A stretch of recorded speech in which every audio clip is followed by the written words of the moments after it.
Business Brain, episode 616 for Wednesday, January 22nd. Answer your cat's questions day. They have questions. They need answers. 2025.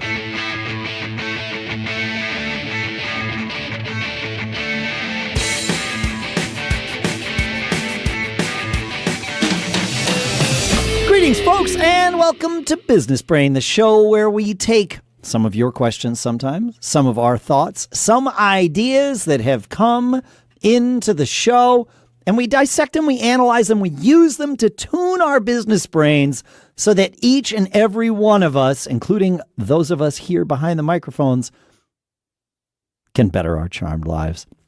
Speaking of bettering your charmed life, Shopify.com/businessbrain is where you can go to sign up for a $1 per month trial period. We will talk more about that in a little bit and how great that can be. For now, here in what is very cold when we're recording, Durham, New Hampshire, I'm Dave Hamilton. Yeah, not here in sunny California, but it's also very cold, at least for us Californians out here. I'm Shannon Jean. Good to have you back, man.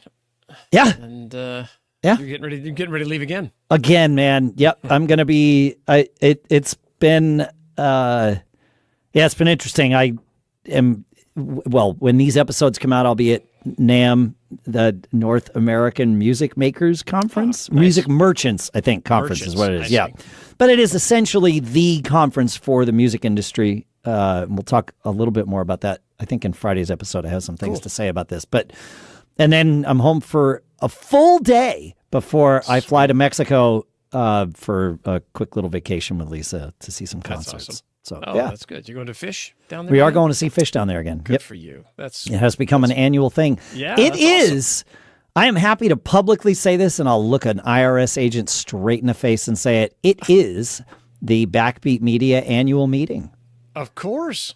Genius. Absolutely. 100% write-off. You have to meet somewhere. You got it, and you get one per year per business. That's it. You can't highlight that too much there. That, taking an annual trip to meet with your team at some awesome venue. I need the team to want to attend, so it can't be somewhere crappy, man. Yeah, I agree 100%. Can't go to the, some junky little motel in the middle of nowhere. No, it's not going to work out. You go to Mexico, go whatever you want. Yeah, yes. I love it. The business can afford it. It's great. Yeah, it's good. Hey, before we started, we were talking about age and youth versus, I don't know, being older or whatever. And I want to talk about in my head right now. I'm working through this concept of Charlie Munger, which is Warren Buffett's former partner, always talked about these people and companies that found a wave, rode a wave, something. And wrote it long. You can just look at these, very successful people and very successful companies that have rode waves. Yeah. And whether it's changing how retail works, how nobody, the stores are gone and you buy everything on Amazon or your social media, anything you could think about. You and I rode an Apple wave. Well, I've got that on my list. I rode that wave. Yes. So I have a few examples. One of them is the age thing, but you mentioned Apple. When I first got into technology business with Apple was in dire straits. Same. We got in at the same time. At the same time. Yeah. It was so bad. My favorite way to highlight this, at the Mac Observer, we had a running feature that we called the Apple Death Knell counter. I remember that. Of course, it was one of the things that kind of we became known for. And we wrote an article every time someone predicted the death of Apple. Now, they became less and less frequent, but I think we hit. I think it was the 70s, high 60s, or low 70s. So. There were a ton of them. Yeah, legitimate, not just some idiot saying it, but like somebody with an audience. That's right. Yeah, and it turns out they were always wrong. They were, thankfully, but they had reason to be right early on. They did, and one of the things about being successful riding waves or trends is that learning how to ride them up and down or down and up, whatever way you want to look at it. So when sticking with this Apple, concept here, that company. When I got involved with them, the way that we rode that wave is they were so inefficient at the time that there were so many problems with their supply chain and logistics and the companies that they had let sell their products. I mean, they were you could buy them at Staples, Sears. I mean, all these vendors that could have cared less what they sold, and it was just like another appliance, like a toaster, which was a huge mistake.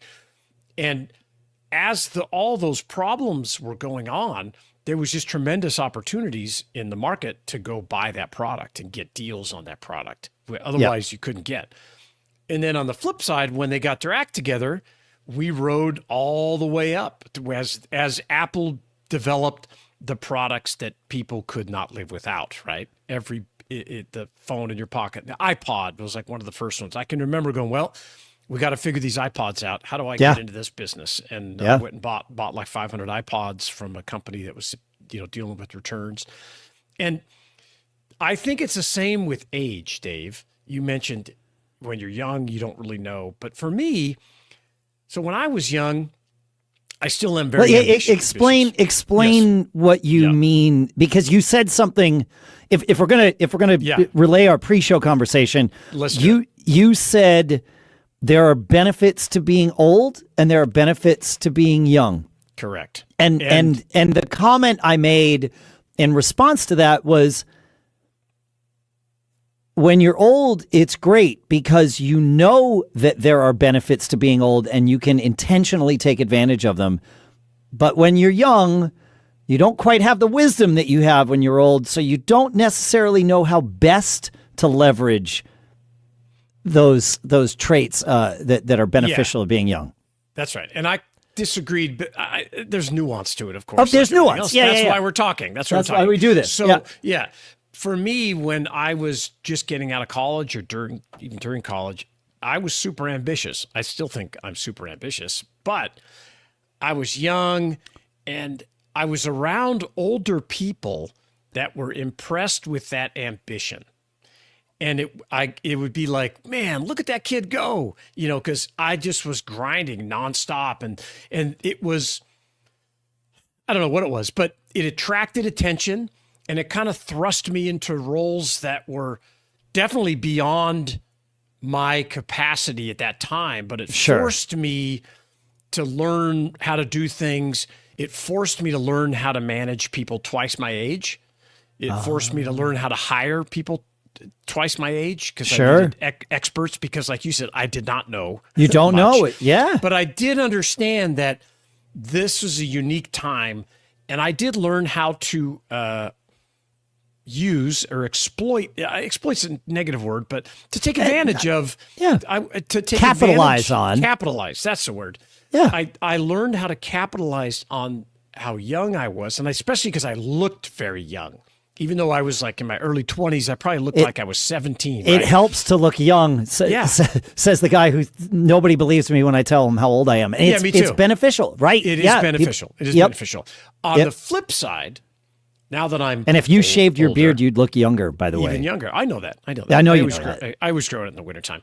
But on the flip side, now that I'm older, I also have another benefit is that I have more credibility and I have more experience and I have gray hair. And so people listen to me a little bit more.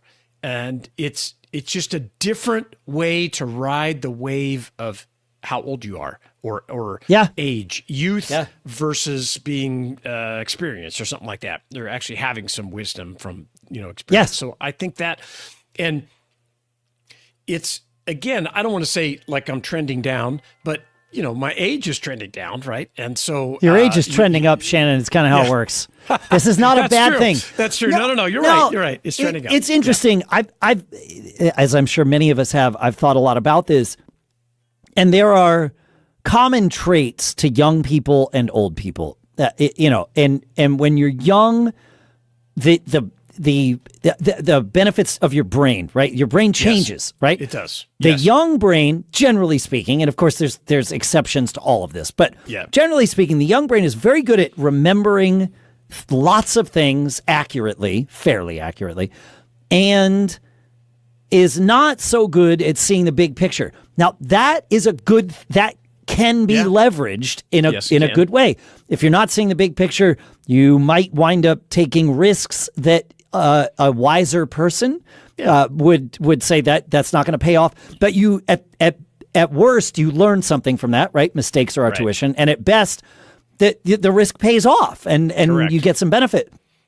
As we get older, our ability to remember things as accurately diminishes as our brains change and allow us to see much bigger pictures as we get older.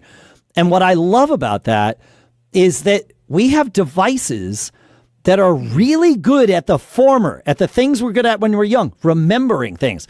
Our devices are better than even the perfect, the most, not perfect, but the best young person, right? If you've got all the stuff in your phone, you don't have to remember. And yet, now as older people, we get the benefit of our brains evolving or adapting and seeing the big picture. So makes sense. I also love, as you get older, there's kind of a softening of memories of trauma. Let's call it that, especially in business, the ups and downs. And you look back with this kind of fondness of something that maybe happened 10 years ago or even 20 years ago. And you say, oh, that wasn't that bad. Let's do it again, or let's try it again, or let's take another risk. And my wife will always point out, she's like, that was horrible. You hated that. I'm like, yeah, but maybe not. So the key is, I think for me, the up and down, another quick example of growing up as the .com boom took off in the early 2000s. Yeah. Man, I was in the right place at the right time. Technology was great. We were selling everything we could.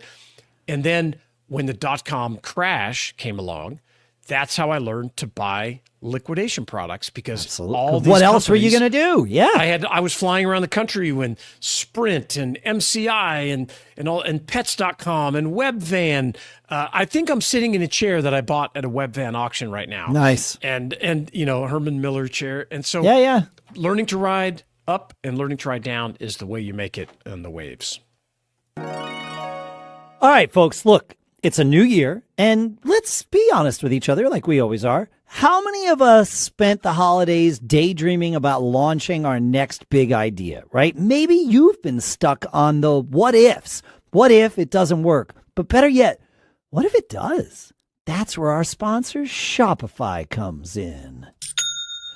I use Shopify for merch with two of my businesses, and let me tell you, it's so easy, it feels like cheating.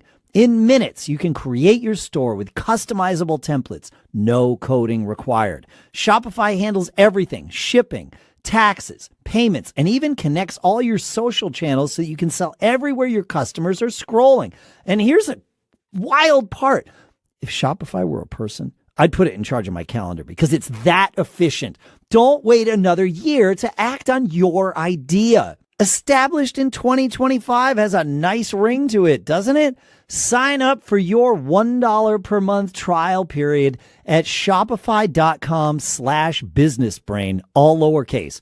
Go to shopify.com/businessbrain to start selling with Shopify today. Shopify.com/businessbrain. And our thanks to Shopify for sponsoring this episode. Shannon, I mentioned I'm going to be taking some trips these next couple of weeks, and I talked about how I am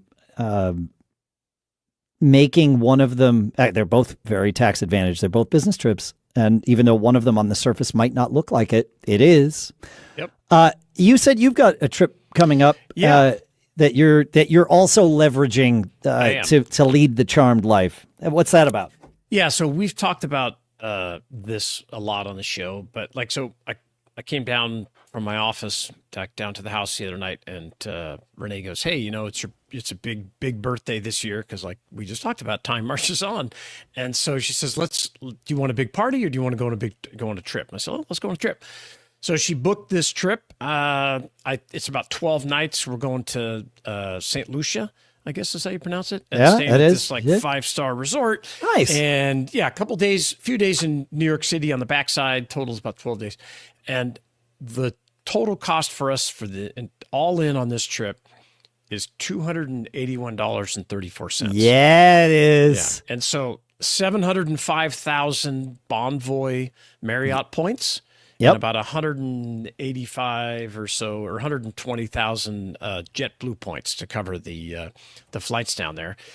And wait, and how much cash? I want to put this in the show notes just so we have it. 281.34 is what we're spending. That's it.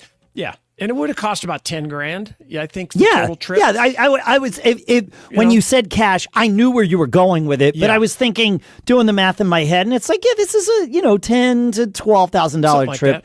I mean, you're going to spend cash on meals and things like that. Obviously, this place is all inclusive, but I know we will buy. Okay. Yeah. So we'll figure it out. All right. So maybe, well, New York, you'll spend a couple grand. What are you there? 3 days? That's about $3,000. Yeah. That's right. But, all of it is because we figured out long ago how to put every single business expense or personal expense we can on these cards, these affinity cards that have points, or whether it's flights. And I mean, I like to use the Bonvoy Amex because I think the hotels, the flights you can really master and get down in price a lot better, but the hotels are crazy expensive. Yep. And the points are terrific. And I use Bonvoy points. I really try not to use my Bonvoy points for business trips because why bother?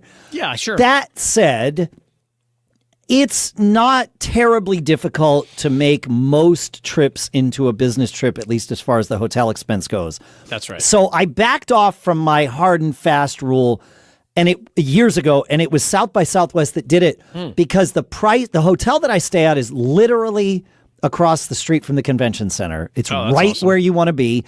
Yep. It's one of those residence inns. I'm usually there for 7 or 8 days, so it's really nice to have a kitchen as opposed to just a hotel room. Yep. But I think they want $500 a night for it. Ooh. Yeah, and I can do it usually for 200,000 Marriott points. Yeah. I have to check every week though, because it's a limited window when they are open. But it's fine.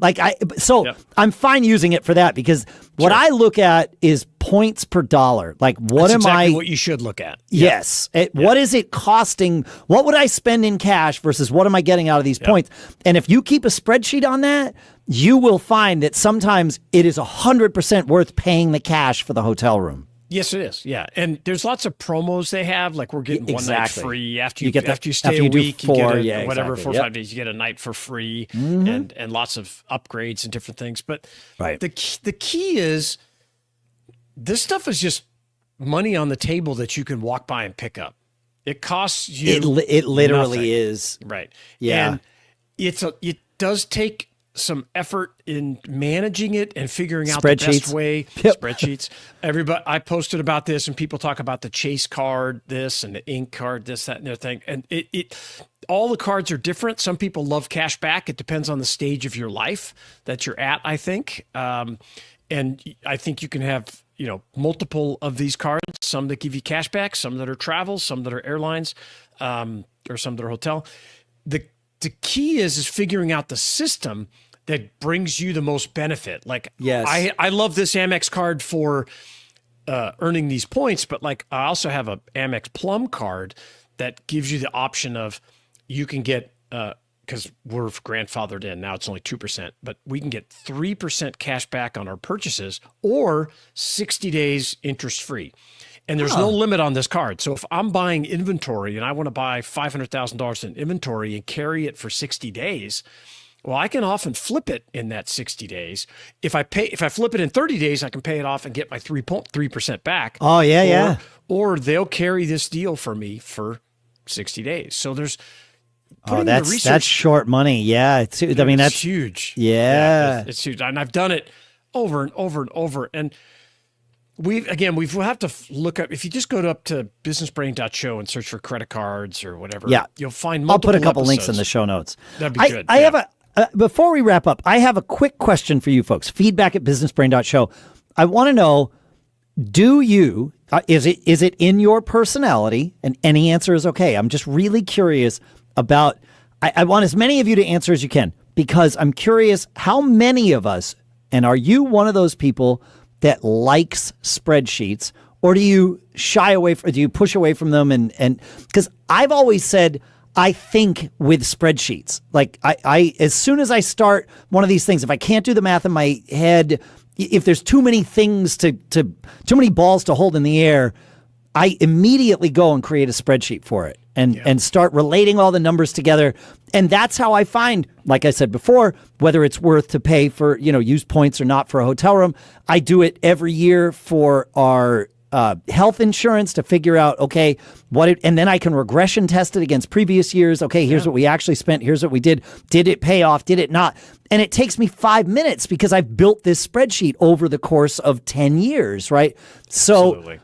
I'm curious. I know I'm not alone, but amongst us business brain folks here, I'm curious how many of us think in spreadsheets. So let us know. Feedback@businessbrain.show. I think there's something about that. I don't know what I don't know what's there, but your answers are going to help teach us. Yeah, I don't know how you couldn't be in love with a spreadsheet when it gives you. But we're all the best different. answers. We are all different, and that's why I'm asking the question. Yeah, I can't imagine not being in it. I don't have to spend any discipline points to put a spreadsheet together. I love it. No, I love it and too. that's my question: is do you love them, folks? Let us know. Feedback@businessbrain.show. Awesome. Thanks for hanging out. Also, please review the show. businessbrain.show/review. We love to get those, and they really do help kind of build up the show and bring more audience in and grow the Business Brain family. So thanks for hanging out with us, and we'll see you Friday.